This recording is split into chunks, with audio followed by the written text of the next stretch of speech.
First song, Ja Rule featuring Ashanti. Always on time.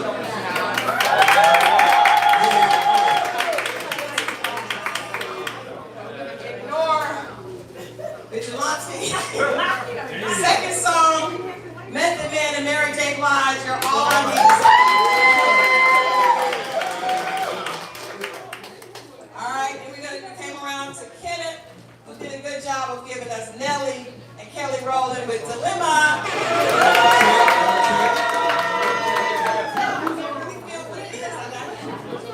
All right, now Phil been cool. We put Jay-Z on. Phil showed out. All right. So what y'all think about Maya featuring Jay-Z? My man Phil Bester.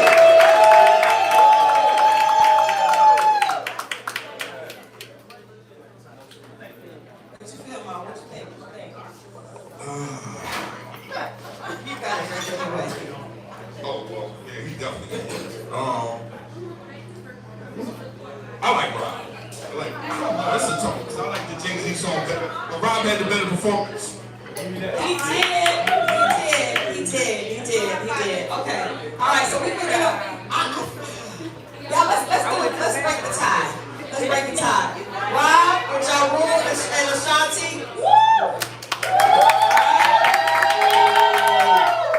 Or Phil with Jay-Z and Maya.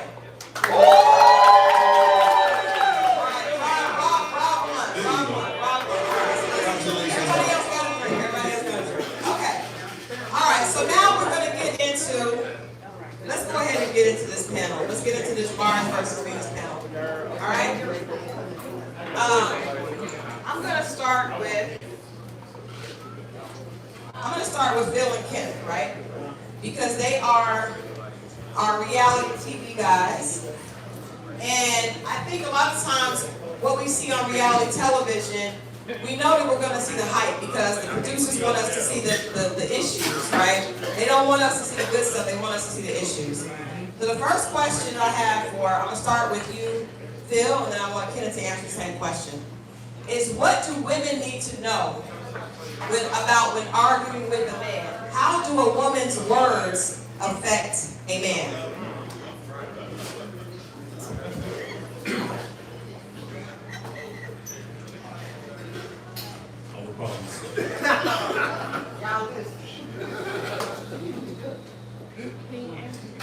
I would say for most men, especially the men in my tribe. We can't hear you. Yeah, turn the mic up. Better can help. Yo, you hear me now? Yeah. I would say that for most men, especially the men in my tribe, we base our foundation on respect. And I would tell you that when you're having a conversation that culminates and gets to a point where that respect, let me bring it back. Men require respect from our peers, require respect from our significant others, require respect from the people in our workplace, right? And when you get into that relationship with men, it's centered on respect. It shows that man respect. And it gets to the point where disrespect that man, that's like one of the deepest cuts a man can take. To the fact that when you chose me, you saw me, you put me on this pedestal. So for me to now see that you don't have me on that pedestal anymore, for me to now see that you don't view me the same way,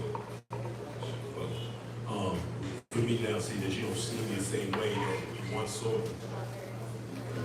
That's like, it's hard. It's a hard thing for any man to take, especially as a black man. It's already hard out there. So I would go from there. Respect. That rings true. You hear a lot of men talk about respect. I don't think we understand as women sometimes what that feels like when a woman words are disrespectful. Because sometimes we quick with our words, right? We're a lot quicker sometimes. I don't think sometimes women understand, or we're actually trying to hurt a man as deeply as it does. Kenneth, I want to ask you the same thing. What do you think that women don't understand about what their words, how their words can hurt a man? Yeah, that is a good question. I feel like it's all about timing, and sometimes you could be in a situation where you're arguing and everything, and just your emotions get the best of you, and you can't control them, and you might say some things that's toxic, and you just let your emotions get the best of you. So I think like if women can just chill and like pump the brakes sometime and revisit the situation, like maybe go in another room for 15 minutes and reevaluate their thoughts before they want to dig into that argument. You know, it can be a lot smoother as things like that. You know, like you say, a lot of things sometimes out of emotion just can be just toxic, and might not even mean it, but. All right, I want to ask Vigilante and Rob that same thing. And the reason that we did this panel is because all these men are coming from like different age groups, different areas of the country actually. And I just wanted to make sure that we show some type of continuity, like what most men can connect with. So I want Vigilante to answer that same question. What do women not know about how their words can hurt or affect a man? Can y'all hear me? Yes. Y'all hear me in the back? Yeah. Okay. All right. So again, I'm Vigilante. I apologize for my performance. I'm gonna make up for it later. I promise. Okay. So I grew up in a household with mostly females. My mom was a single mom until I was 12, and then she got married, and her and my stepdad have been married ever since. And I grew up with 5 sisters, and I was the only brother. So every time I do a panel that involves men and women, the women always ask me for an example of how men and women miss each other when it comes to respect and disrespect. So the best example that I came up with is like, women pay more close attention to detail and stuff. So let's say that you wake up, that a man wakes up and he has like a new scar on his face or some acne or something like that. A woman might walk up that he loves, that he's with, and she might grab his face and turn his face to the side to see what it is that's on his face. She doesn't know that she just disrespected his personal space by grabbing his face and by twisting his neck to the side, because she feels that out of love, she's trying to see what's wrong with his face. So then, when he brings it to her attention that you're disrespecting me by being in my personal space and not asking me if you can touch my face the way that you are, then that's when she gets upset. And then she pushes him back and says, well, if you don't care to take my love that I'm trying to give to you, then I'm not going to help you. Now he feels disrespected again because you're undermining what he just told you, disrespecting him, and you're also pulling your love away from him to not be courteous in the situation. So what I think is we just have subtle parts that we miss each other at when it comes to respect and disrespect. Every woman has an example of a bad relationship that she's seen and a good relationship that she's seen. So she has the opportunity to choose whether she wants to heal from knowing the growth that she needs in order for her to have the type of successful relationship that she wants, or if she can stay complacent because she knows that she's still going to have a place in the dating market, even though it's not going to be the men that she wants to date if she's unhealed. So that's how I feel about the respect and disrespect thing.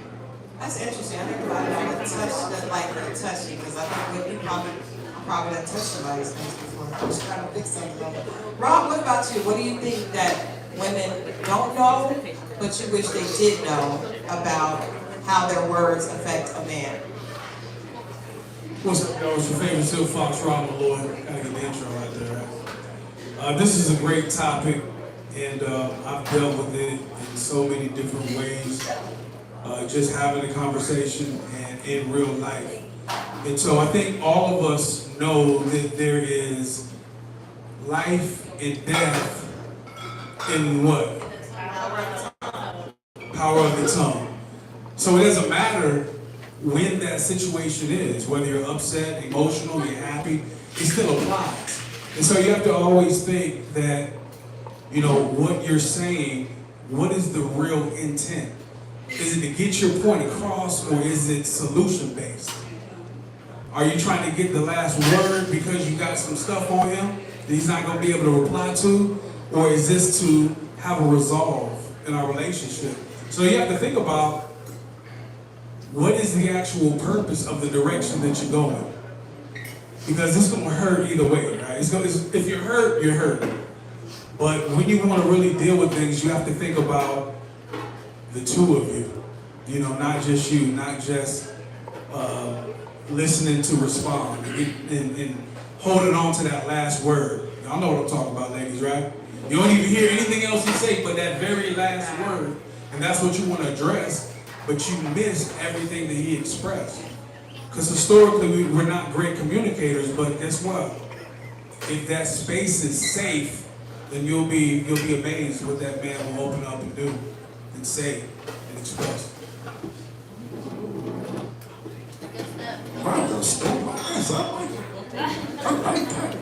Nah, I believe in timing is everything. You know what I mean? A lot of times I've seen, even experience, you know, someone had a bad day, and then somebody else, you know, poured other stuff on top of that when they were feeling. Timing is everything. And it's not so much of what you say, it's how you say it too. So, and I would say this to women, especially women that have sons. Imagine someone talking to your son like that. Because I'm someone's son. You understand? So I just want them to keep that in mind. A lot of times, and even when you deal with, I have to be mindful of that, because I have a daughter too. Or if I talk to someone, a woman, I'm talking to someone's daughter. You know, you have to be mindful of that. You can still get your point across without being nasty or not being, you know, or just choosing the right time. So I would just say that. Real quick, do we have any questions from the audience? Real quick, we'll do two that's based on this right here, what we just talking about, the respect, you got, okay, bro. What's your name? Trey Mason. Can y'all hear me? Good evening, everyone. My name is Trey Mason. Actually, I didn't have a question. I really just wanted to supplement what the gentleman already said. I think they gave some great responses. One of the things that I would really want to communicate to women is, unbeknownst to a lot of y'all, as men, even though we can't always demonstrate or show it, we're just as emotional as y'all. We have insecurities, we have inadequacies, we have things that really traumatize us. And if we're in a relationship, marriage, whatever you want to call it with you, and we've confided things that we haven't shared with parents, our best friend, fraternity brothers, anything, we're sharing with you. It could be about anything. And then in the heat of an argument, you bring it up, and you throw it in our face. Trust me, that hurts worse than any fist could ever do. I know I've been in this situation. I'm pretty sure a lot of men have been in this situation. It's one thing to hurt our feelings. It's another thing to attack something we're already insecure about. I mean, you bring it up for comedy, or you bring it up just to throw it in our face. Be mindful of that. Be mindful. If you're married, if you're in here, you're married, or you have a man, or whatever the case may be, just know if you're in an argument, don't kill him verbally. Don't throw his insecurities back in his face. Be mindful of that. Because any day, like you said, you wouldn't want anybody talking to you something. So just words. So, Got one more? My name's Rick. I would say a lot of times men can get past a lot, but it's trigger words. Broke. Excuse my French. Bitch. It's a big one. It's like, now you're trying my manhood because you're trying to get a reaction out of this. And that's when you get a reaction. And that's when the argument goes from him to now he in your face. And now it's a problem. He's been disrespected to the point to where he's trying to disrespect you, and there is no resolution after that. So that's when my man said, take some time, choose your words wisely, and really try to get to the point of what's going on as opposed to trying to trigger him into arguing back with you, because you came for an argument and you're gonna get it. And that's how you usually do it. We're going to do 5 trigger words, pass it out to all the ladies in here. I like that. I think on behalf of the women, I know we got to move to the next topic, but I just think that I appreciate the fact that men are speaking. First of all, we appreciate that. Let's clap it up for that. We appreciate that. That's the goal, is to create safe spaces so that men do feel comfortable. Because I've been to a lot of panels and the men are just like, I ain't saying nothing, because they know that we're coming for them. But I just want men to understand that a lot of times as a woman, we do not have the physical presence usually that a man does, right? So for me, I have on heels, so I feel very tall, but I'm 5'2", right? And until I, was able to get older and gather these cookies and cakes that are surrounding me, I wasn't always the size that I am now. So I'm 5'2", and I'm dating somebody that's 6'2", 6'3", 200-something pounds. We have an argument as a woman that he raises his voice, that feels uncomfortable, right? It feels like I'm at a disadvantage. So what do? I know I'm not as big as you. I can't hit you, because all women learned a long time ago, y'all are way stronger than we are. It's ridiculous. I had a friend of mine in high school that I thought I was bigger than I could hit. I punched him. He slammed me into the locker room. I was like, damn, I didn't know you were that strong. So I learned men are always stronger. So we're always at a disadvantage, but we know you standing there, it's scary, but I can say something to you that can give me that advantage. So a lot of times I think that our words, we know that they're powerful, but you have to understand that your presence can be intimidating when you get angry. I would say for me, I'm being honest, I was remember in college dating a football player, and one of my friends said, that was a football player, he said, Christal, you say something smart to him, or something that's a trigger word, because we know the trigger words. You don't have to give us the paper. We already know.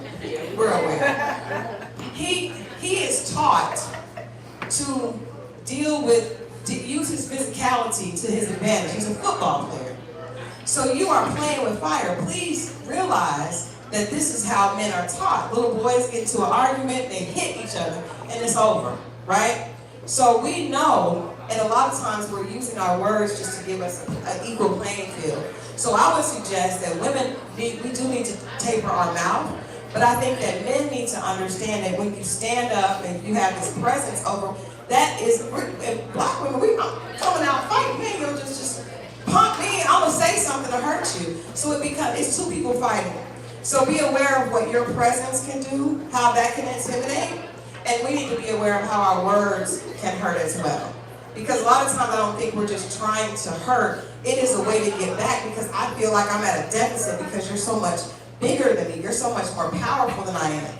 So I've got to do something that puts me on equal playing field. Do ladies agree with that? Yeah. Okay, so I just wanted to make sure, because I think some men haven't heard. I have the benefit of having a lot of guy friends. And they'll say things like, oh, like you guys, most people that follow my channel know I ride horses. I don't like horses because it's something that's bigger than me. 5'2", and I don't always date a 6-foot tall man. It's always something bigger than me. I always am around something I can't control physically. If you knew how it felt, if you've ever been in a fight and losing, and you know how it feels to be in the physical presence of something that you know you can't win with, that can be intimidating and feel unsafe. So I think sometimes you have to realize the men's voice, the bass in their voice. Children, immediately, dad yells, everybody switches up, right? But guess what? Dad yells at mom. She has that, it's the same, like, woof. So she had to say something to get back on that level. So I just wanted to add some clarity for women, so we don't just be totally silent. Ladies, we have to say something as well. This next question is, for all the guys, and Mo. I'm gonna start with you. I'm gonna start with Mo. Where's Mo high now? Come on out here, I'm gonna Mo. start with Mo. Because I hear so many men, and you know, Mo and I have been friends for over 20 years. We done seen each other through some bad relationships. And I always be like, well, why do you keep picking these women? I'm sure he probably asked me why I keep picking the same men. But I want to ask Mo and the panel. You got, there's a saying that Mo has told me, crazy in the head, crazy in bed. Why do you all like and continue to date toxic women? Come on, ladies. I'm trying to say no kids in here. Nah, it ain't no kids in here. It's usually the best sex. I'm just gonna keep it real with you. It's usually the best sex. That's what it is. I ain't gonna lie to you. That's what it normally is. So anytime you see a man, he be like, why you keep messing? She's doing something to him. Trust me. Trust me. Y'all can figure it out, but that's what it is, what makes him go back one more time. And when men say they need closure, it's usually bullshit. We want to know what's the last time we going to do that. We don't want to know it before, after it happened, and be like, oh, that was the last time? Oh. And we'll say we need closure, that's closure, and we go back to the crazy girl one more time. That's it. Keep it real. Rob, can you add some intellectual?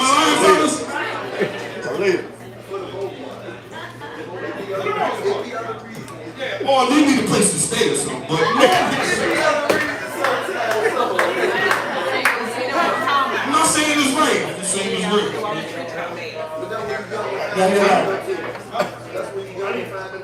All right. I'm not like him. No, I'm just saying that.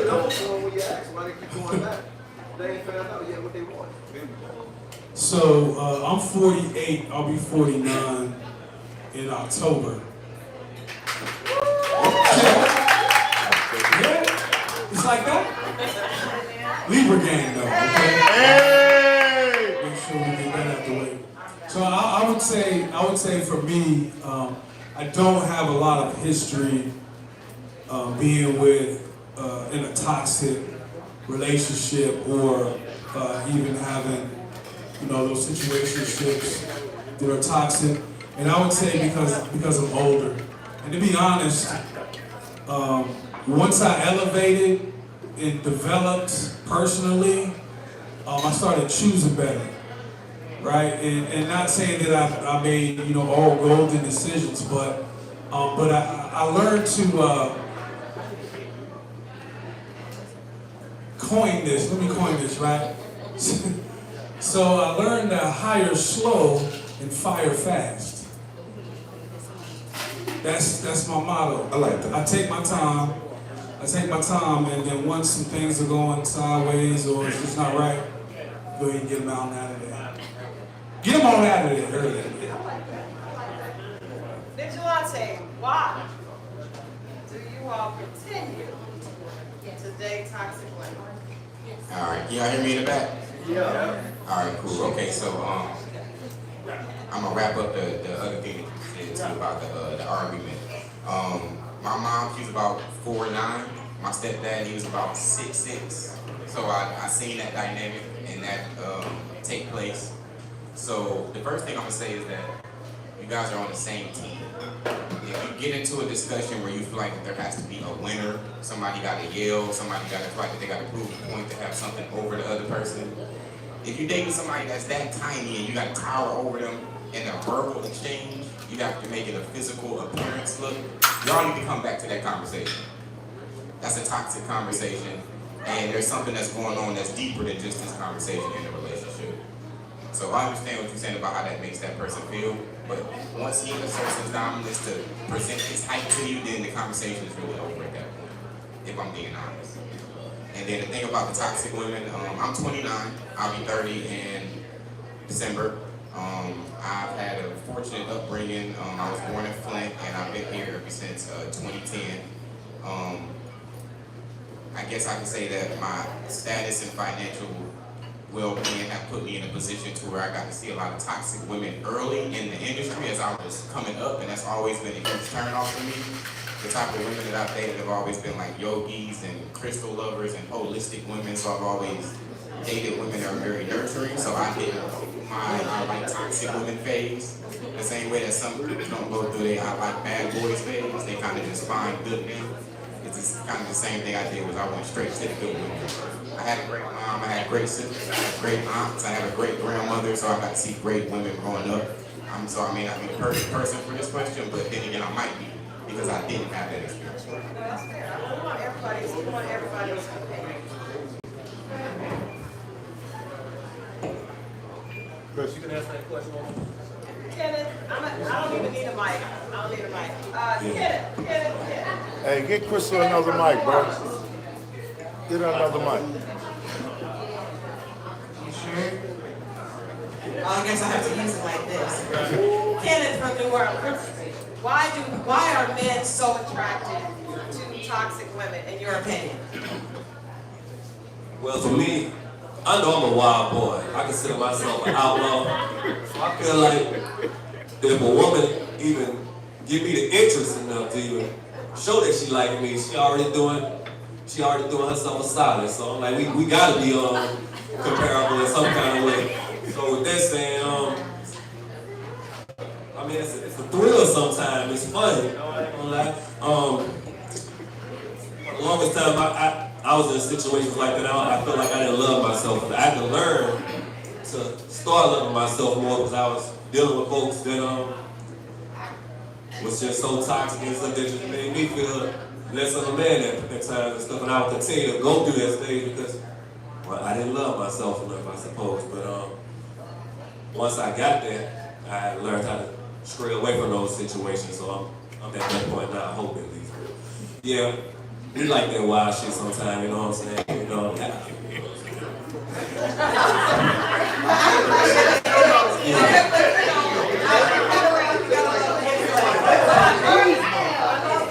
What he said about the fact that he didn't love himself, because we don't think about men and how they feel about themselves, right? So, when a woman is dating a man and he's dragging her, we say, girl, you don't love yourself. But to me, I never look at the man as the victim. So whenever I see him, like my friend Mo, dealing with a woman, I'm just saying, they know we do this, right? When I see my friend Mo dealing with a woman that I don't feel like he deserves, right? And I'll be like, why?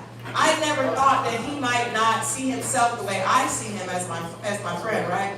So I think I love what you said, Ken, because when you and I talked when you were on your season, in your DM, and I was like, I don't know what the situation was, sure, bad and good on both sides, right?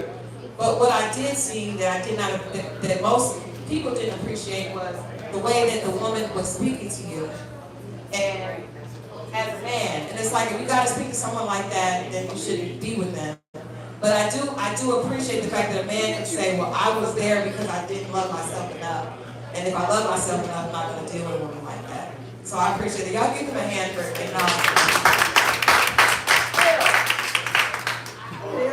Phil. Now, I'm asking you this question for you and anyone that other men that you know. It doesn't have to be your personal experience, although it probably will be. That's just how people answer. But no, just answer. No. The funny thing is we watch shows like Ready to Love, and usually on any dating show on television, it's usually the most toxic on both sides that get the most, that people are most interested in, right? Everybody loves the toxic chick that got a slick mouth, that got a big booty, right? And everybody likes the guy that, is the one that everybody wants. So in your opinion, what is it about toxic women that is so attractive to men? Mo has told us it's their sex. Kenneth has told us it's wild and fun. Vigilante has not gone through that. We pray that he doesn't go through it later. Yeah, well, that's when they come, Vigilante, they are attracted to the money. So Phil, what's your opinion? Why do you think men are so attracted to toxic women? You want to be real? Yeah. Courtney. Everything goes up is 100%. Thank you. You know I ain't crazy. ain't the only one. I mean, it's forbidden fruit, right? It's like when you told when you were younger, you were told like, hey, don't do this. I'm gonna do it. Like I'm gonna try it out. I wanna see what's up with it. Yeah. But for the most part, it's a combination of what everybody said. It's real, for me, it's a competition. It's like, are you crazy? I'm gonna change you. We're gonna go back and forth. I know I'm not gonna change you, but I like the fact that I'm psyching myself out. I like the fact that I'm lying to myself. It's like, yo, I know. It's toxic. Yes, my younger days. Younger days. Right. Younger days. Right. Grown up, man. Don't do this. It's this, honestly, it's the competition. It's a real, what Paul said, it's up being that way. All right, let me add, that is, I guess it's the same thing with women. I don't think women like bad boys because I think we like the confidence. Usually, I hate to say bad boys, I mean just lying niggas. I mean, I don't know what they're all bad. Nah, they bad boys. She said he needed the bad boys. I don't know.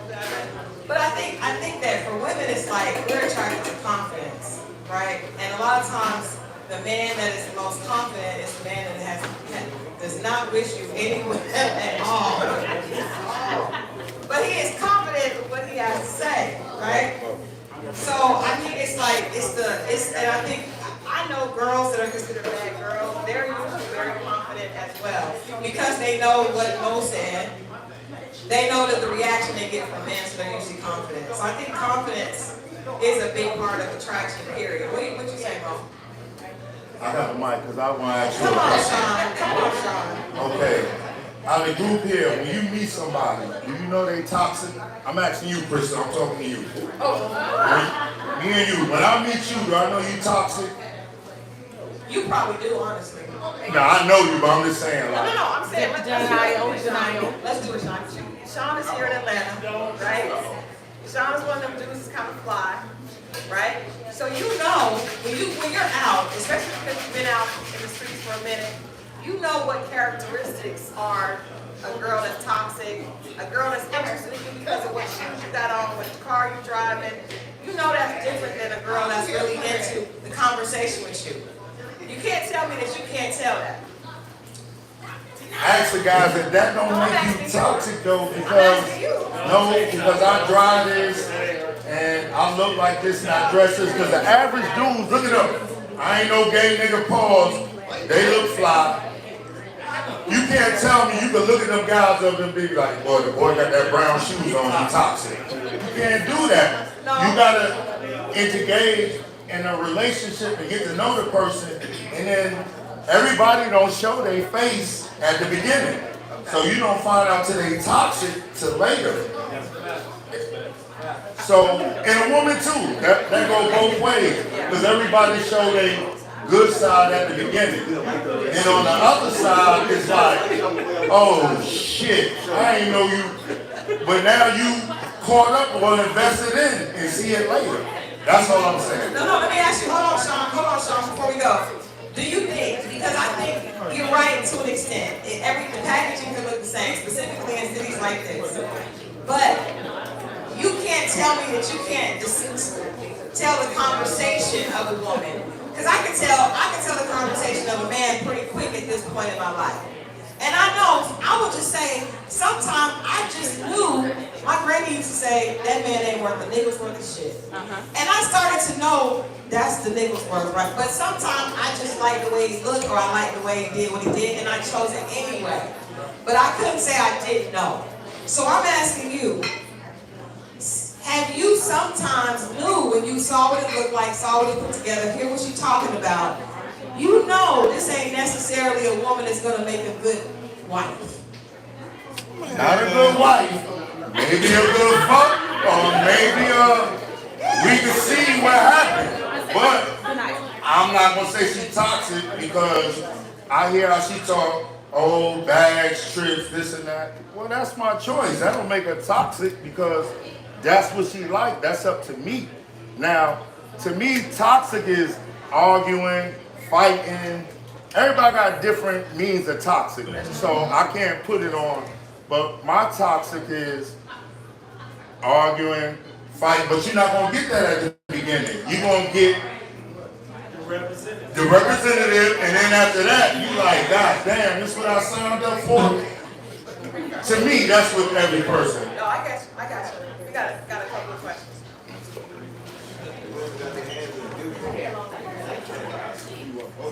We gotta get this.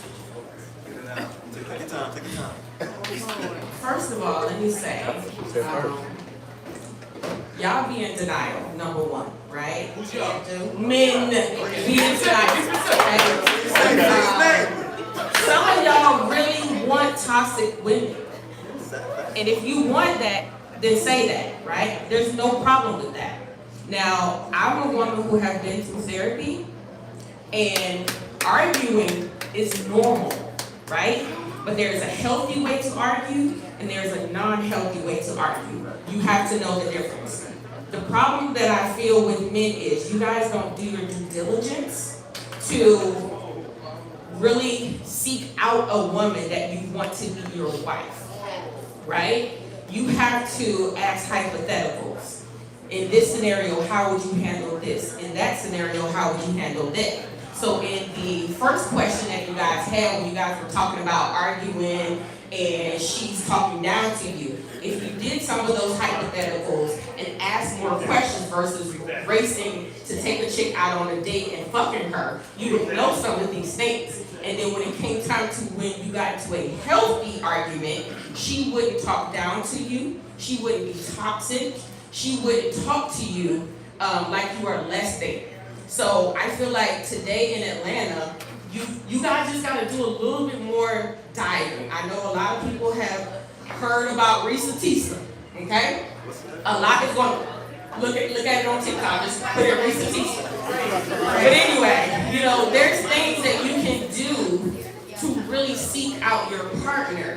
And I feel like at the end of the day, a woman chooses a man and a man chooses a woman, but the man proposes, right? The man is the one that pursues. So if you are pursuing a woman for an actual wife, you have to do your due diligence. And the men of Atlanta, let me not just say men of Atlanta, men in general, you guys are falling short. But here's the thing, this young man is 29 years old. In your 20s, just to be honest with you, no young man has any business doing any of that. He's trying to find himself first. So you're putting all that pressure on these young people thinking he needs to explore, have a good time, figure out who he is before he figures out who him and somebody else is, and let alone a possible baby. I'm just saying that's a lot to put on a 20-something-year-old. Everybody's path is different. I'm just saying that for the younger men. I'm just saying that for the younger men. I just want to say before you start, a woman can be 29 and a man can be 29. I think that the crazy thing is we have a lot more things in common than we think, right? Hold on. I was saying the age thing, because we talk about this all the time. Men and women in their 20s both are trying to figure out who they are. But the problem is, when you're attracted, you're in your 20s, your hormones are just, bless y'all's heart. Your hormones are just saying, I want this, I don't want nobody else to have it. Because a lot of times it's not a woman trying to make a man settle down. He don't want anybody else to have her. And because they don't know, it's both sides. I don't think we can say that women are making men do something. I think that it's both sides need to relax and realize that they need to take their time. Yes, ma'am. Excuse me, I'm going to speak on being a 29-year-old woman who just turned 30. Hold the mic to your mouth. 19 days ago. And on my 30th day of being 30, I'm going to do a 30 over 30. Oh my gosh. When I speak with attention. And when I only speak when I have something to speak about.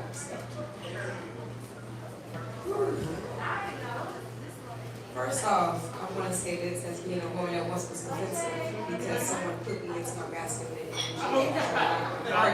We can't hear you. Project. Just project your voice. I got you. Ready? Say it with your masculine energy. As a woman who does not like to be betrayed in her masculine energy, and often I choose to be in my masculine when I'm ready because you're both being a man and you both being masculine. To say that to a T, I to agree to disagree. As a woman that was raised by 4 parents, as 2 men that was in my life, I was taught how to talk and how not to talk to a man. There are things that people do to you, and you have to learn how to react and not to react. My parents just taught me after coming out of a situation that everything does not deserve a reaction. Your power is held within your reaction. Your feelings are valid. You are valid to feel how you feel, baby. Feelings. I'm an empath. I feel you 100%. But the way that you treat somebody in the process of learning your feelings is called the emotion. And when the emotion takes over the person, it counteracts an action, because action is a reaction. So if a man comes to me, as she said before, and puts me on the defenses, and we have been dating for a while, and you know I'm not a defensive person, and you noticing that I'm coming into my defenses, you must ask deeper questions. Is the reflection me? Or is she going through something that she is not speaking to me about? Let me ask deeper questions. Because in order for us to be a team, in order for us to be partners, we must know each other. If I know you like the back of my hand, you should know me like the back of your hand. Period. Because what are we doing together? There is no need to be with somebody if you are not truly there. He is 100% correct. I now plan on dating this man until he knows exactly who he is as an individual, because I am there to accompany him. That's my duty as a woman on this earth. That's what God made me for. But in the counteract, I am a woman who needs to understand who she is, inner, outer, and all the way through, as a healer and a nurturer. So that when I'm present and I have a moment in time where I say, God damn, you getting on my fucking nerves, and say, excuse me, that was the first thing on my mind. But let me tell you how my day really been, because you just irritated me based on the previous counteractions that I had during that day. You have to learn how to communicate effectively. Are we perfect? No. Have I belittled a man before? Yes. Before I belittle a man, I'm telling a man straight up, please do not put me in the point where I'm in a position where I have to disrespect a black man. Because coming from a woman with 2 fathers, I would never call my father a bitch. I would never disrespect my father. And if you are the person I choose to be my life with, please respect me enough to not put me in the position where I have to. Because when I do, I promise you I will kill you. And when I kill you with my words, there is no intention for us to even try to figure this out at this moment. Not never figure it out, but at this moment in time. Because I don't know where my words are going to hit, how sharp they're going to be, or what angle I'm coming from, because I'm being defensive and you are my protection. If I got to protect myself from my protection, there's a problem. We need to fix it. Don't fix it not 12, 13 days later. Not until you bring up the past. But we need to fix it within the first 24 hours. And then we need to have a real conversation or figure out if I'm at 100 and you at 30, I'm at 60, or go to therapy. Something needs to happen to make sure that the relationship happens. But the back and forth is uncomfortable, but it's going to happen. You was raised different than I was. I was raised different than you. We had 2 different beliefs. We're 2 different people. Like I just told him, I'm in the era of knowing myself and dating myself. And as I do that, I am in the era of being intentional with each individual I meet. Business, relationship, or whatever. Because I don't know you. I don't know you. So my duty as a woman is not to give myself to you unless I choose fit. And sometimes when we fuck, we fuck. And sometimes we know we got the shit to fuck. And sometimes we just like, no, I want to take my time with this fuck. And this may be the fuck that's for me. I'm sorry. But that's it. Amen. That's right. All right, y'all. I don't know. But no, she was speaking on the question earlier about the interaction. We're going to do a quick raffle. Is that cool? You cool with that? Y'all cool with that? We're not in it. We're not in it. It's for the crowd. It's for the crowd. DJ, give us a music on the raffle. Mo is going to Mo.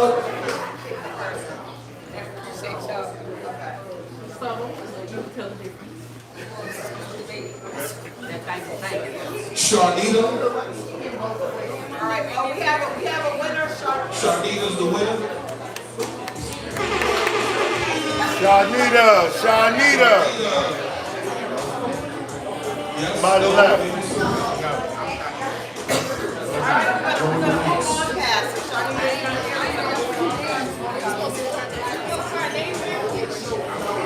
You ready? Ready for the next one? Tamika Campbell. Tamika Campbell. We got a winner.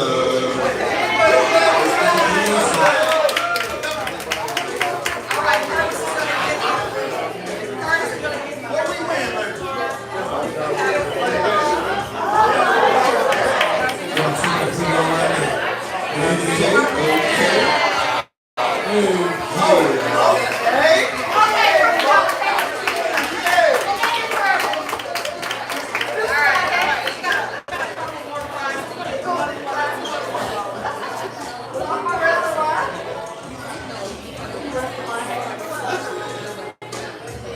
Ready for the next one?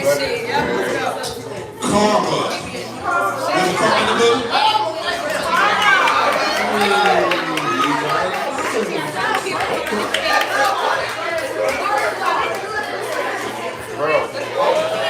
There you go.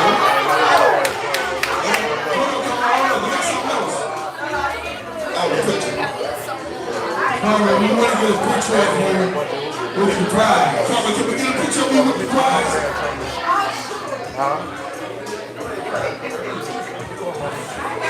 Let's get a picture of the ladies, both ladies in there. Mother and daughter, there we go.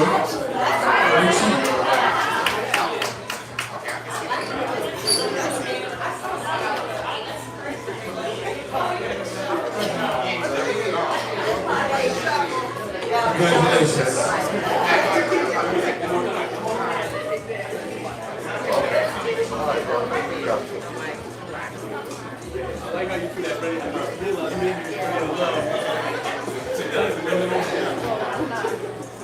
All right, okay, let's get back to the conversation. All right, fellas, let's start over here with Rob. My next question for the men is, dual question. How do you define masculinity? How do you show up as a man? What does that look like for you? And how do you define femininity for you? Because I think the definitions have changed. We have people saying that they are showing up as a table and I don't need anybody to bring, I'm everything. And then some men are saying I don't want to have to provide. How do you define your role as a man? What does that look like? And then the role of a woman in femininity, what does that look like for you? Good question. For me, it'll never change. It'll always be the same because it's about who I am as an individual.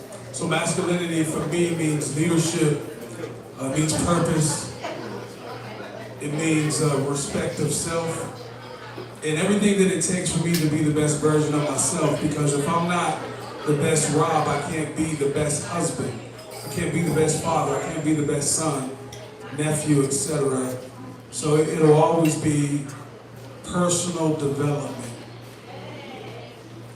Femininity will be my counterpart.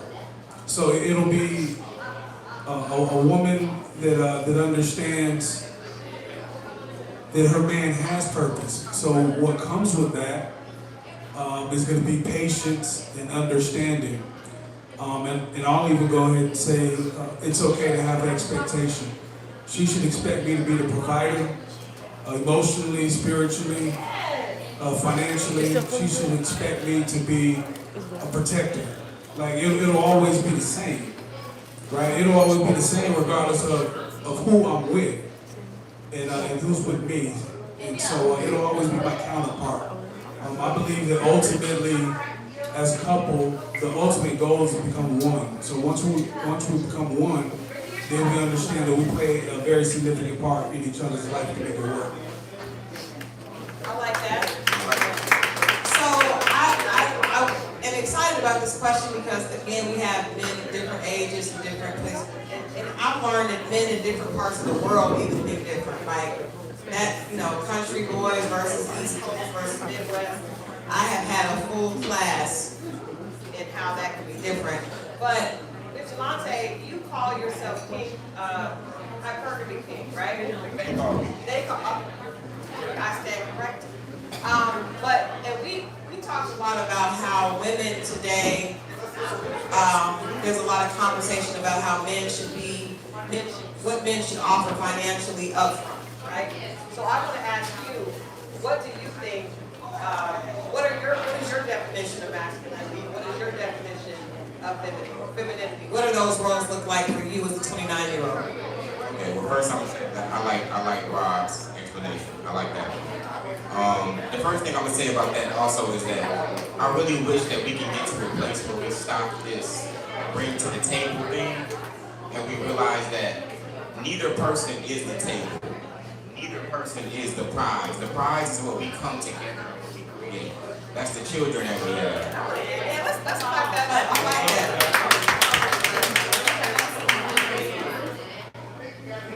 When I think about, I'm gonna talk to my fellas for a second. I don't want provision, especially financially, to be confused with a woman that's trying to make an exit from the workforce, and her using gaslighting terms like what a provider would do, or what a real man would do. And also to my women, I want to apologize to you guys on behalf of other men who minimize y'all role in y'all femininity because they're wrong.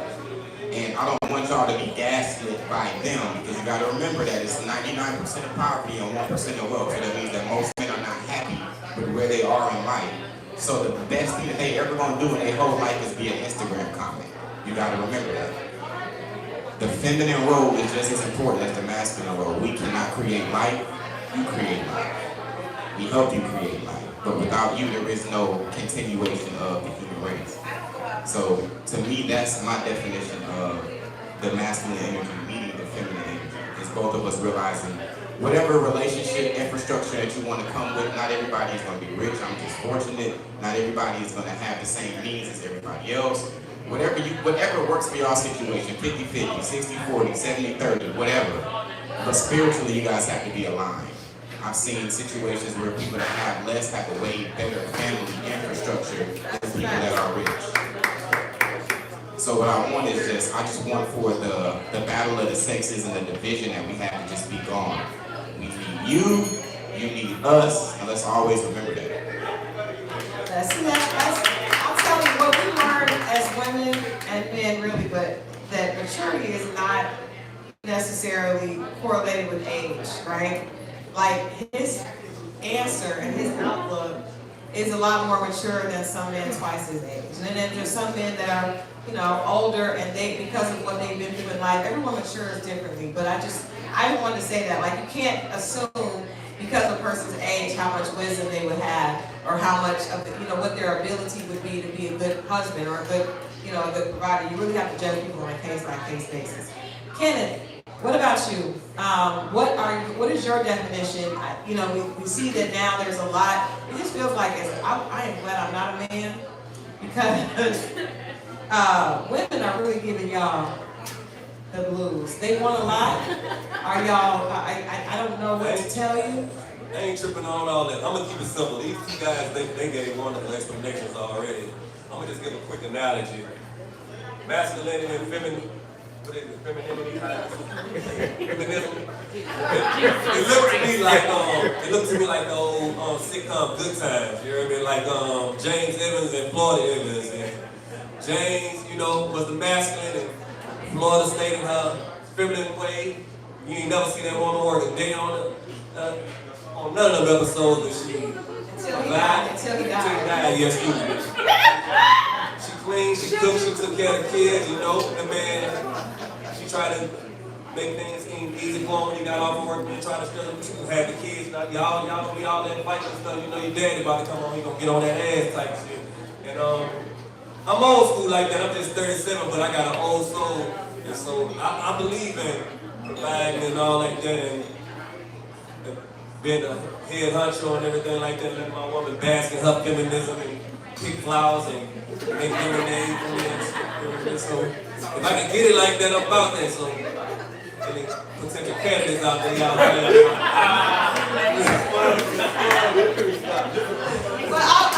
again, Ken has a message wrapped with it. What he said, no, but what I heard that Kenneth said, and I wanted to be true, ladies, is that I hear a lot of women saying, well, I want a man to do this, a man to that. And I hear men saying that that's what they want to do. But I always tell my girlfriends, like, if a man is really in love with you, he's going to take care of you. Like, you don't have to worry about it. You don't have to worry about that. Like, they'll be like, oh, well, he's not doing this, he's not doing that. And I was like, well, he's just not into you like that. Because when a man is really into a woman, they really, like you just said, I want to take care of her. And he's not even talking talking about anyone in particular. He's saying when I'm in that space, that's what I want to do. And so we have to understand, I think the conversation is about, but really, most men really do desire to do that. And what happens is once we start the conversation and people start going back and forth, you didn't even know that his true desire was to make sure that his woman was provided for.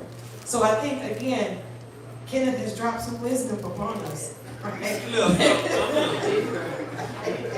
okay, Bill, what about you? What about you? Again, and I think both of you guys were on a reality show where a lot of people had something to say about the men and the women. So I want you to speak from your perspective on even, and it could be even from what you learned from being on the show. Because people judge the men on the show based on the first thing people look at the men, we look up their job. They immediately go and look at their job. And with the women, the first thing they do is look at their picture. Oh, she's not cute. She's not cute. He's not, she's not cute and he's broke. That's the worst thing that you can be. The worst thing you can be as a woman is unattractive. The worst thing you can be as a man is broke. That seems to be what we're saying to each other in our culture. But Phil, from your perspective, where do you see manhood and how you should show, how you want to show up and how you want your woman to show up? I'm not going to touch on this I'm going to come back to it. From my perspective, I show up as myself. Masculinity is a man who's a protector, provider, somebody who's purpose-driven, somebody who's ambitious, who's God-fearing, doesn't matter what God you believe in. Somebody who understands his value in society. A lot of times we undervalue ourselves, and a lot of men don't understand what they bring. My bad, bro. I'm bringing this up. What we bring to the table. And I don't think that's a bad conversation to have, to be honest. It depends on whether you use that topic, whether you weaponize it or not. I don't think having that conversation about the table on both sides is a bad thing.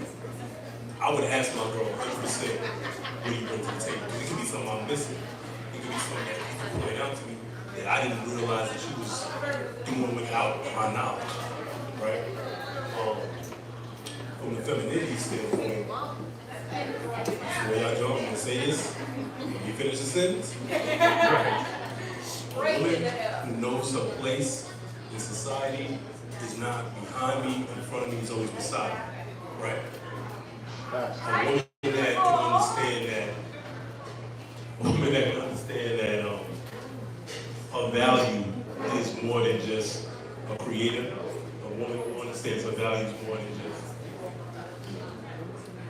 I was gonna say something simple. It's okay. I think we're all like that. But somebody, a woman who understands that her place is more than just the kitchen, this is more than taking care of the household. We're a partner. We're in a partnership.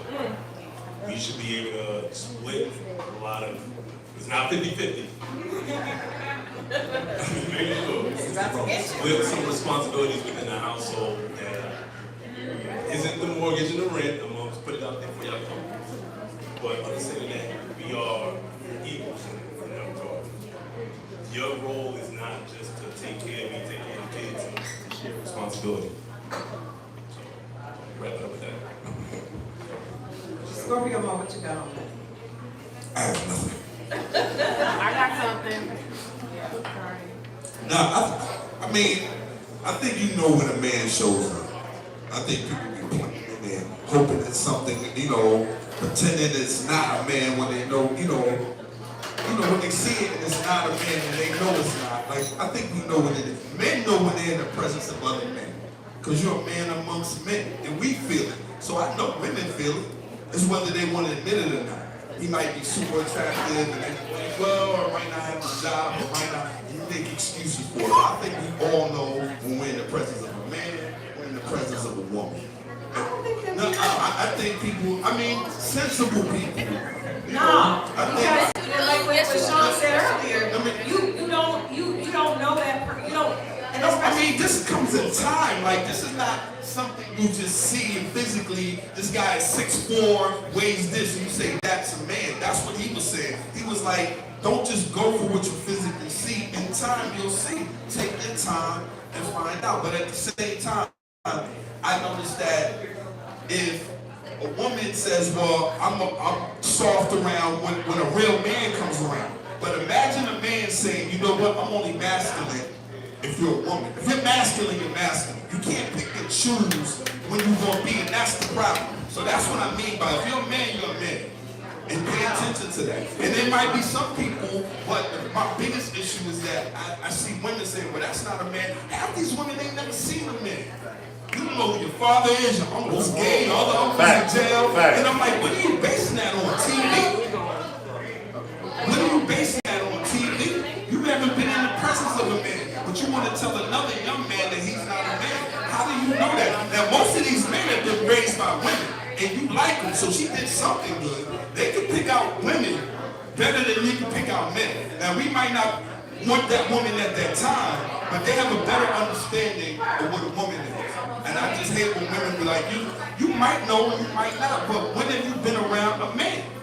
Not TV, not, you know. Crystal, and I see that. Crystal, hold the mic, Crystal. Ask the man, how many people been raised? No, I think I have one question. Ask the man, how many people been raised in two-parent households? Hey, hold on.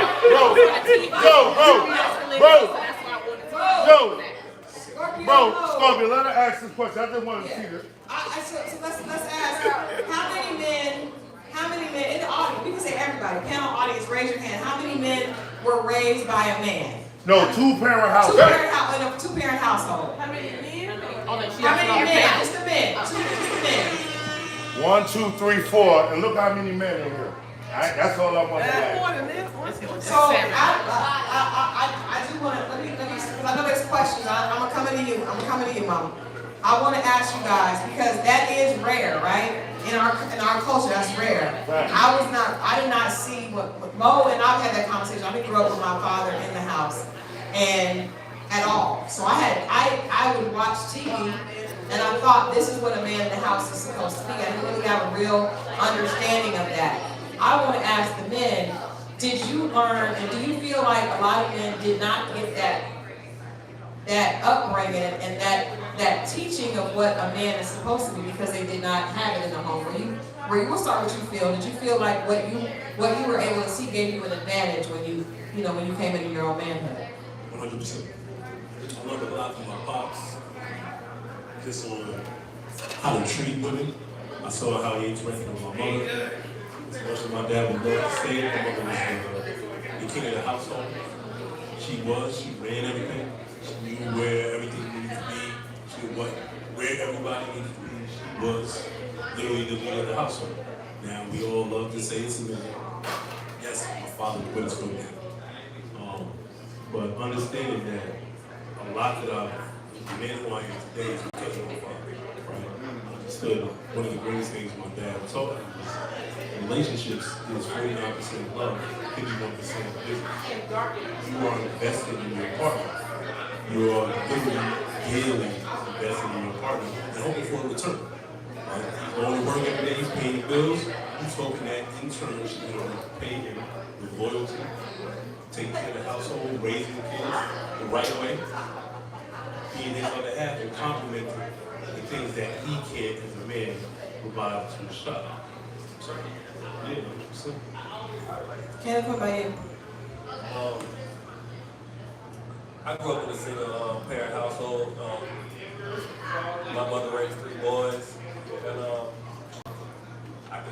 I was in denial for the longest time. I didn't think it affected me like that, but as I grew older and went through life and trials and tribulations, I realized, having a father figure probably could have helped me out in a lot of ways, and helped me mature along and get some of those key life lessons that I just tripped over, that I didn't have no guidance with. So I say I was affected. Unfortunately, I had some male figures around me.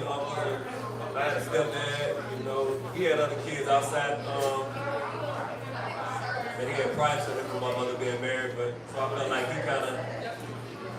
he loved me, but he ain't like put full fullness on me because he had other obligations with his other kids and stuff, but I ain't sweat it too hard, but I definitely could say I was affected by it now as an older gentleman, I'm better for it. I learned a lot from it. I don't want that to be the generational effect that I have on my sons. I don't want to be that type. I want to be present in mine. That's what's up. There's a lot to about you because for you to be so young and have such, to have an understanding of so much, I wonder where did that come from? All right, so can y'all hear me in the back? Okay. So my biological father, he was not in my life, and I'm a junior. I met my dad once when I was 8, and then when he was on his deathbed when I was 20, my uncle texted me and said that my dad was ready to speak to me. He was very ill. He had rheumatoid arthritis, so he lost his mobility around the time that, right after my mom had me. And so I did not have a relationship with him, but that conversation I had with him on the phone before he passed away was so important because me and my mom are not alike at all. And everything that I got was from him. And I realized that my mom and I's relationship was a little strange because I was a splitting image of the way he looked, walked, dressed, acted. Everything was of him. And out of everybody in my family, they said that was the best man that she ever dated, was him. So, but when he got sick, the family on that side blamed her for it, so she was never able to complete that marriage. And so there was a slick resentment that was built there. My mom remarried when I was 12, and my stepdad put his arm around me, and I was his son. He also had his own son, and he had a daughter. I watched him go through child support with kids that he was raising primarily. So I got to see an absent father that I had a name from, and a present stepfather who was going through the legal system with his kids right next to him. So when it came to my grandparents have been married from before I was born to still present day. My grandmother had a daycare the entire time that I've been here, and my grandfather worked the same job. He never changed jobs. I watched them both pay bills. They both drove us to practice.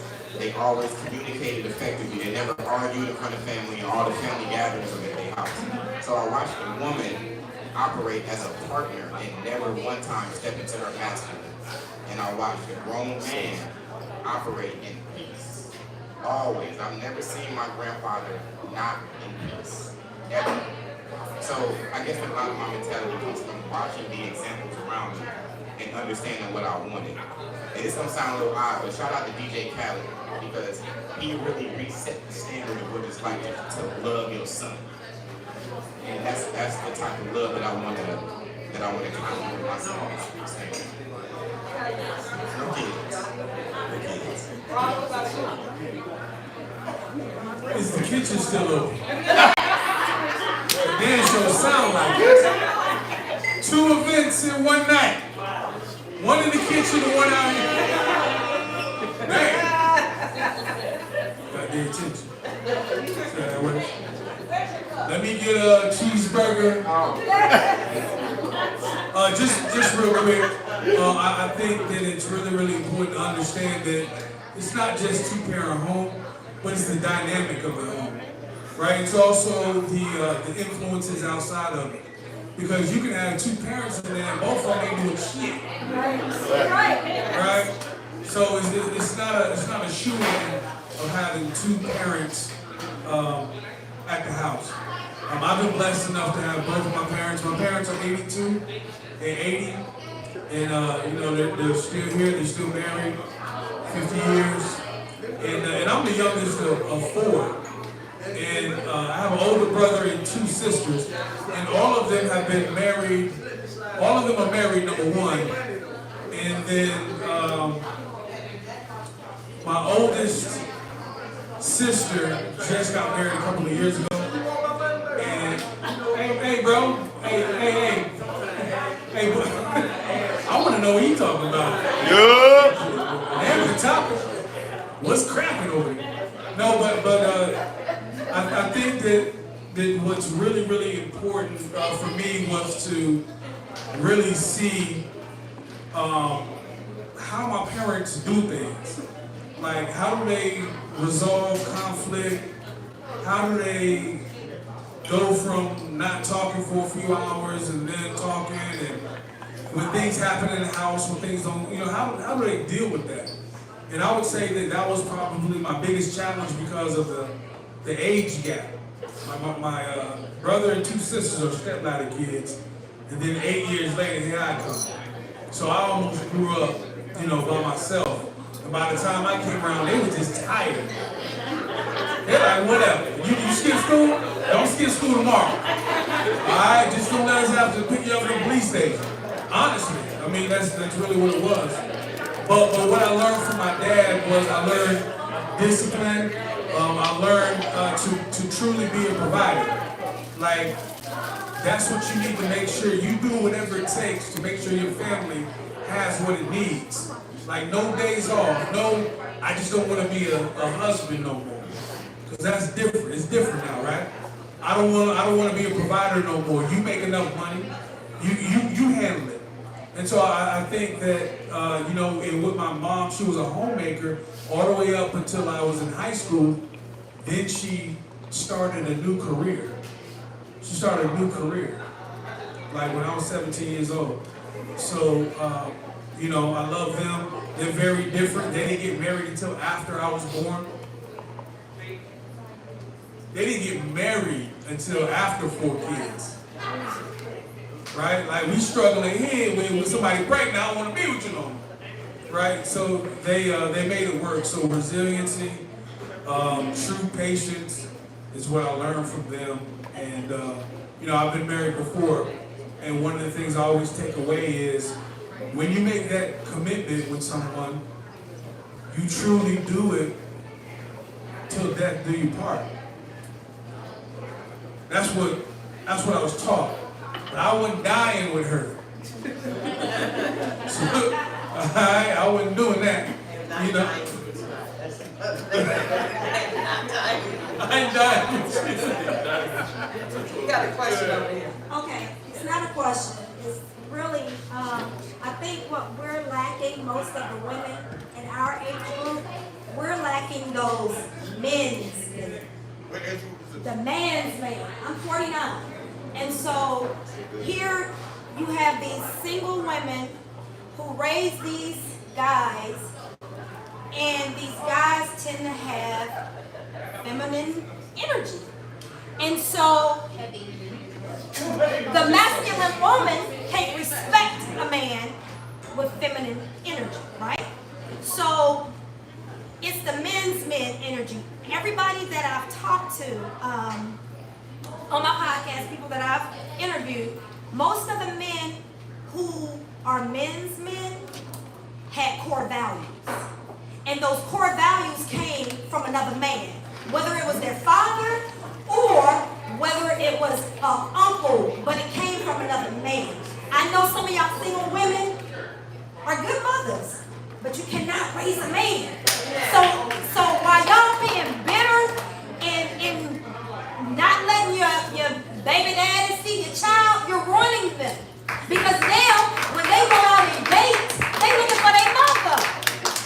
And I'm not trying to be your mother. Your mother can't do what I can do. That's why so that's the difference. So I think that it got lost somewhere when, the baby mama issue, and the men lacking in the presence. If you have a man in the presence, whether it's a brother or uncle, somebody, at some point, a man has got to teach a man how to be a man. Just like you said, you feel like it affected you coming along because you didn't have anyone direct. Even though you had an uncle, he had his own kids. And you said that affected you. You wanted somebody that gave you the one-on-one love, that taught you the core values. That could have changed your whole trajectory of your life. That's good. Let me address that.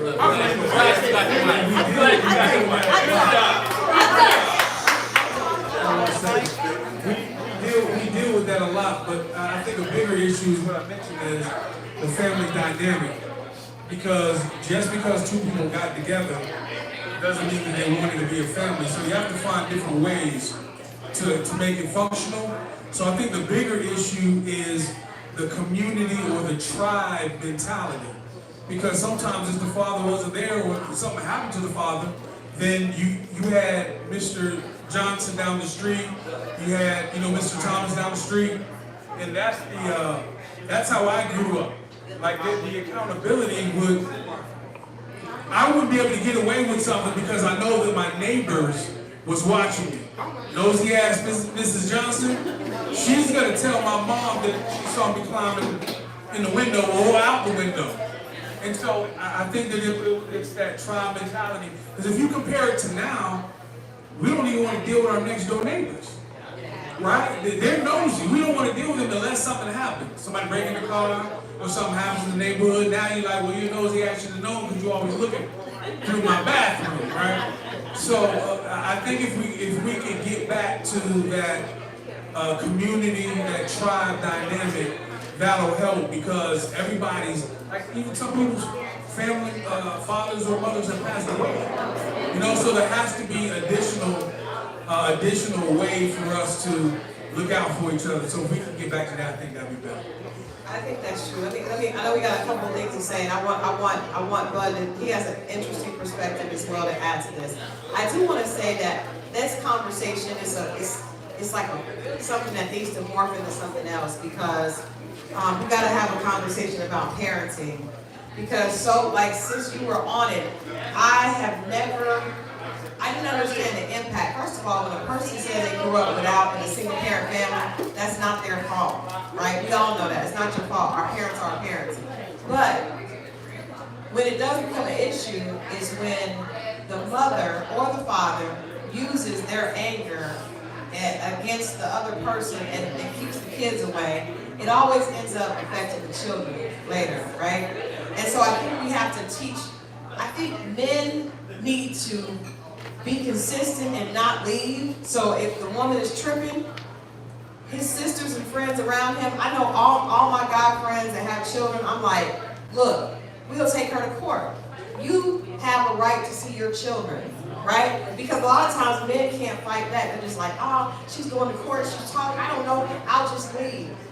I talked to 3 fathers. My father was a drug addict and passed away when I was 26. I wrote a novel. My first novel is about a girl that grows out without a father. So I hosted a Father's Day for the first time after that book came out. It was my first time spending Father's Day with my dad, I feel. And 3 of the guys came over to talk to me afterwards. And one of the fathers had tears in his eyes. So I have an 11-year-old and 14-year-old. I haven't seen them in 10 years. I just think they're probably better off without me. The mom she took them, she didn't want me to see him. They're probably better off. And he left. And I told him, I said, that is never the case, ever. Your daughters are still waiting. I was 26 and still waiting to have a relationship with my dad. So I think we have to understand it happens to men and women. It's not your fault if that wasn't the case. But as we do better, when we break up, because I've gone through a divorce. I wanted us to talk about that, but we're not going to get into that probably tonight. As we break up, we have to learn how to support each other instead. We have to learn to say, I'm hurt, this is not what I wanted, but my children are half of that person, and they still need to have him in their life. And he needs to, the men also, because it's not just, a lot of women are not single parents by choice. A lot of us, the man decided he didn't want to deal with it anymore. But then men need to stand up and say, brother, we're going to have to do something about this. You know what I mean? So we have to, as a community, what you said is true, we have to stand up in that. But I want to let Bud talk, because there was a statement made about men that are raised in single parent families. A lot of them have a lot of feminine energy, and there's the idea that either men are too feminine or men are gay. And that's what we're dealing with. So I want you to be able to share your perspective of what you thought when you heard those words. I'm just going to be very transparent with everybody in here. I am a gay male. I'm 29 years old, and I just wanted to share something it's been on my heart for a while, and I just came back from traveling. I've been in Hawaii for like 2 weeks, and being over there, it kind of took me out of my comfort zone and like just life in general. But I just wanted to explain that because I heard of, not just here, but it just hearing that it made me think of, you hear something that trigger you and it reminds you of certain things, but I grew up in the house with all my sisters. I have 10 sisters, and I'm the only boy, I'm the only grandson. When I was a kid, I didn't play with Barbie dolls. I didn't do anything that people normally, you can tell if a little kid, if you pick up a doll or something, most men be like, oh no, men, little boys don't do that. I didn't have that experience, so even with me, being a gay male in Atlanta, I don't even have a lot of gay male friends that I don't even be around. A lot of them think that, because I don't operate the way that people would think a gay male is supposed to be, they think that I'm supposed to be wearing nails and hair and all this and that, or if I don't do that, then I'm uncomfortable with myself. So it's like, it's a struggle being a gay man, it's a struggle being a black man, it's just a struggle in general. But I just wanted to express that I grew up in the house with not just my sisters, but I had a very strong black man in the household with me. Most people think if you're gay, that means you didn't have, a father figure. I had my dad, and my stepdad used to force me to be around other men. And my mom actually, when I turned 16, that's when I finally came out in a sense, but I was forced out because I wasn't even sure if I really, wanted to do the thing people was telling me that, oh, this is who you are because of what, the situation is of you being in the house with women and all this and that. And my stepdad used to make me go to my grandfather's house all the time. There's nothing but men over there, nothing but boys. I'm 5 years old, and there are 10-year-old boys that are touching on me, and I'm steady telling them, I don't want to go over there. I don't want to go there. I would rather be over here with the girls. And for a while, that was going on for years, and I never, even to the day, y'all the first people I'm telling this to. I never even told my mom, but it's just interesting for years, because I'm like, damn, it be times I'm like, I wish I was straight, or I wish I was that way, but it's like, dang, I done crossed the line now, because people told me that, oh, if you act this way, that means you that. So I'm like, oh shit, well, that's what I gotta be. Or, they're not, what woman gonna want to deal with a dude that he's secretly attracted to men and all that. And I didn't even know as a kid that I like dudes. It's what people was telling me or what I was around. I was 5 years old around people that's touching on you. You don't know, but so many told me that it wasn't right, but it's like at the same time, how do you even judge? Like what you don't know, you just don't know. And I carried that for years, and even to this day, I still carry myself as a black man. I don't want to be a woman. I'm just a male that's attracted to what I'm attracted to, and I'm just me. I'm blessed to still be able to see my nieces and nephews, because when you're gay, some people don't want you around children. They think you're a pedophile. Ain't none of that with me, but I just say this to say that you just never know what people have been through in their life, and it's just interesting hearing everybody's perspective. In case y'all didn't know that there are some males that have been through things that I've been through. They didn't just, I don't feel like I was born gay. I tell people this all the time. I even had female, I've slept with females before, and people be like, dang, you still feel? I'm like, yes I have, but I came to the point that if I know I'm gonna deal with dudes, I don't want to be lying and acting like I'm one way and I'm not. This is Atlanta. So I'm just saying, but I didn't want to be that person. And my stepdad told me, you still my man at the end of the day. I'm blessed to still have people that support me, never lost friends, never been called out my name. I just carry myself, keep my business to myself, and I don't have to walk around telling people I'm gay. I don't. I support the community, but I'm not the one that's always in the forefront. I keep my business to myself, and I just want to share that with y'all.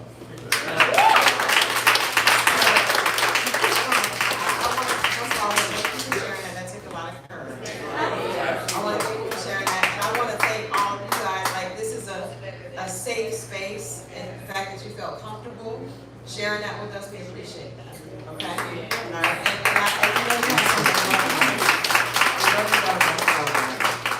okay. I think we had. That's just a beauty conversation. Yes, sir. We had another comment. Okay, I was trying to circle back to the definition that they thought for masculine energy, and I wanted to say first, I feel like a lot of people, well the definition itself is subjective, right? Everybody's gonna have their definition of what they think masculinity is and femininity is. But at the end of the day, I feel like a lot of people don't realize that both sexes have both masculine and femininity. One is more dominant than the other. I was on a TV show on Bravo, and the person said that I had masculine energy, and social media ran with it. And of course, as you guys on the end know, with reality TV, they're gonna cut out everything. You can film for 12 months, and you're gonna see 20 minutes, right? I filmed for 2 months. Social media saw 20 minutes of me, and they cut out everything. And based upon what I was saying on this show, it aligned with what this person was saying, that I'm very masculine, right? But at the end of the day, you have to explore people, you have to ask questions, right? I'm a person that I know what I want, and I don't have time, because time is the only thing that you cannot get back. And I don't have time to keep trying to date you, go on 12, 15 dates, and we're not aligned, we're not equally yoked. And that equally yoked is not just in religion, right? So I'm gonna ask you questions, things, you like, don't like. I'm not just trying to make it to the second date, which is what the matchmaker said. My question was, hey, what do you like? What are you trying to do? So I'm trying to ask these questions, but the way that Bravo made it seem like I was interrogating this man. But I've also been in a place where I had to be more masculine than feminine, right? When a man comes into a woman's life and he is projecting more of his masculine energy, that woman is going to submit naturally. She's going to fall in her femininity. Not to say that she's going to let go of her masculinity, because it's going to be there. It has to be there. There are some things that men cannot do. I don't care what you say. There are some things that women cannot do. So that's the part of being a partner. Your man is going to pick up where you fall short, and vice versa. So when you think about masculinity and femininity, you have to understand that you have both sides. Going back to the first question that you asked, when they were talking about arguments and women talking down to men and calling them the B word and things like that, men were taught that when you talk about your feelings, you a punk, you a simp. No, that's not the case. Women really want you to talk about your feelings. But at the same time, women have to make it a safe space for you to talk about your feelings. And if you cannot pick that woman to make a safe space for you to talk about your feelings, that's on you, not on us. And that doesn't deem us being masculine. That's who you chose. I think it's about choice for everybody. I want to do this. We have one more raffle before we, and then we'll take another couple of comments. Curtis, we got another raffle. Where is Curtis? Where is Curtis? Let me see if I can get a raffle. Curtis, where is Curtis with the raffle? We got a raffle. And the DJ. You get a hat. You get a hat. No more? Okay, what do we got? This is a good bag. This is a Hawks bag. All right, so our winner is Imani with the heart. Imani with the heart. Imani. Where Imani at? Yeah, next. All right, we gotta do these raffles earlier on. Oh, All right, what about Kristen Smith? Kristen Smith? All right. Hey! DJ, okay, DJ is here. Okay, all right, no problem. Go DJ. Where my DJ?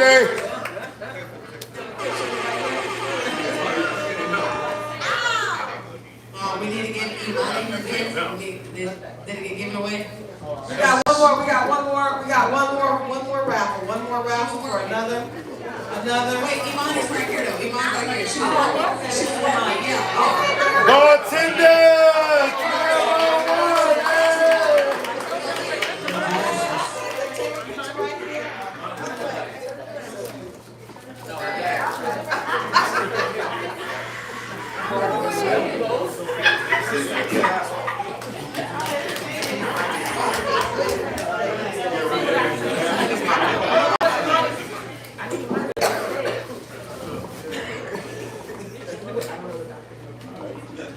Yep. Okay, we had another couple of questions and then we're gonna wrap up. Yes, ma'am.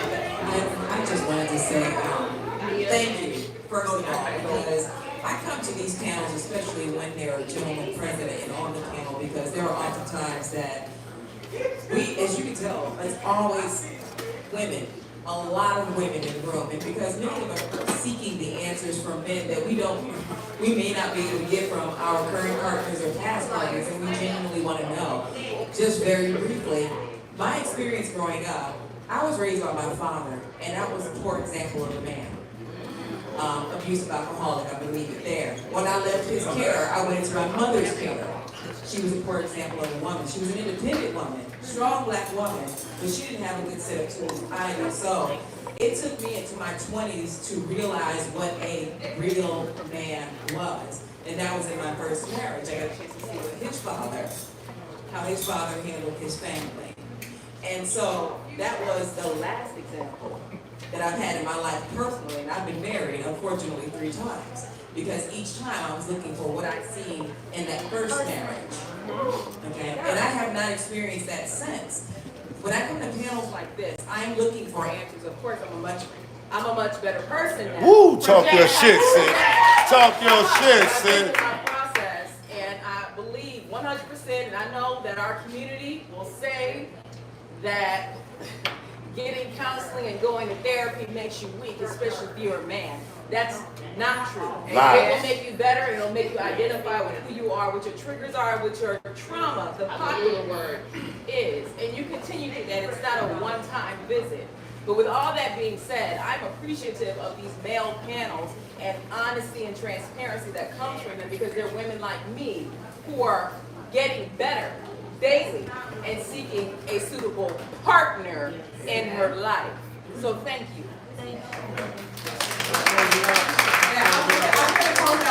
First of all, to echo, thank you so much, sister, because you were amazing on our show, and I appreciate you coming out. I just want to thank again Phil, Kenneth, Vigilante, and Rob, because and also Mo, just for being open and coming and sharing. Like it's amazing to have men that are real men, right? That actually have a perspective to come out. And I just want to let you guys know how much I literally, from the bottom of my heart, I really appreciate that. We appreciate it. And hopefully we got some good content on YouTube that we can share with people that weren't here. But it means a lot, and I just want to echo what she said. It means a lot for women that may not have a chance to hear, to actually get the perspective and to see the work that all of you guys are doing. We appreciate you guys. Yeah.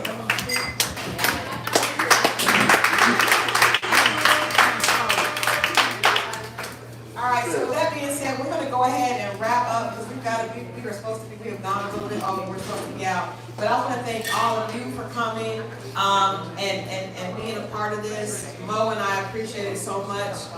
We are going to do another panel at the Natural Hair Show in April, so please stay tuned to the show to find out more about that. And then we have a very, very sexy event coming up in May for Memorial Day weekend on a yacht. So we can get ready to get ourselves together and have a little fun. So, yeah. But all right, that's it. Let's Sean wants to say something.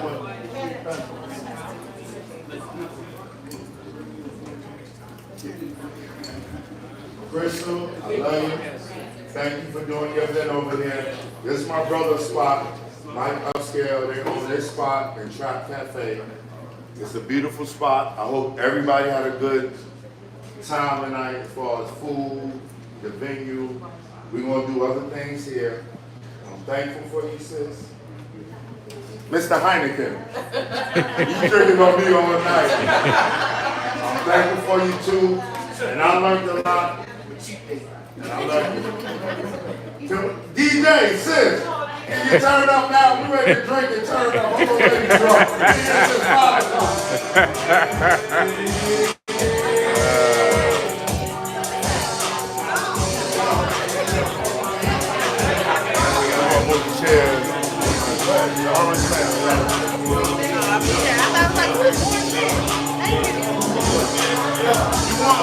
Sit